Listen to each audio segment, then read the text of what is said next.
எப்படி இருக்கீங்க? നിങ്ങൾക്കെല്ലാം ഞങ്ങളുടെ ഡ്യൂട്ടി അവേഴ്സ് അറിയാനായിട്ട് ഒരു ക്യൂരിയോസിറ്റി ആയിരിക്കും അല്ലേ. ഞങ്ങളിവിടെ ഒരു ഡെൻ്റൽ ക്ലിനിക്കിലാണ് വർക്കാക്കുന്നത്. ഇവിടെ നമുക്ക് 8 hours ഡ്യൂട്ടി, ബട്ട് കണ്ടിന്യൂസ് അല്ല, സ്പ്ലിറ്റ് ആയിട്ടാണ്. രാവിലെ 12 to அது பிரச்சனை இல்லை. என்ன சொல்ல சொன்னா என்ன சொல்லிட்டு இருக்க? രാവിലെ 9 to 12, പിന്നെ 4 to 9 ആണ് നമുക്ക് ഡ്യൂട്ടി. 4 hours ബ്രേക്ക് ഉണ്ട്. അതിൽ വന്ന് ഞങ്ങൾ റൂമിൽ റെസ്റ്റ് എടുക്കുക, ഫുഡെല്ലാം കഴിച്ചിട്ട് റെസ്റ്റ് എടുക്കുക. ഇതാണ് ഇപ്പോൾ പ്രസൻറ്റ് ഞങ്ങളുടെ ഡ്യൂട്ടി റൂട്ടീൻ.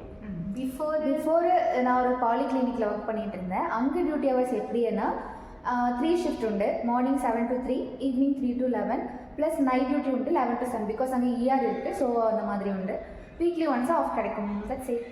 ഇവിടെയും അത്രേ. ഞങ്ങൾ ഇവിടെ വർക്കാക്കുന്നത് 8 hours ഡ്യൂട്ടി ഞങ്ങൾ ഡ്യൂട്ടി എടുക്കുമെങ്കിൽ നമുക്ക് വീക്ക്ലി വൺസ് ആണ് ഓഫ്. ഞാൻ ബിഫോർ ഒരു ഹോസ്പിറ്റലിലാണ് വർക്കാക്കിയത്, ദമാമിൽ.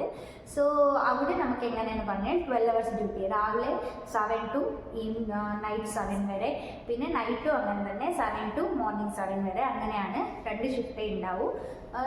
നല്ലതാണ്. ബട്ട് എന്താ പറയുക, നമുക്ക് ഓഫ് കുറേ കിട്ടും.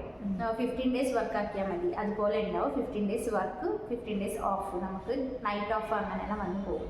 ഇതാണ് ഇവിടെ டியூட்டி ரொட்டீன் എന്ന് പറയുന്നത്. இப்போ உங்களுக்கு கிளியர் ஆயிடுச்சுல? உங்களுக்கு என்ன டியூட்டி டைம்ன்றதை மறக்காம கமெண்ட் பண்ணுங்க. Okay, by.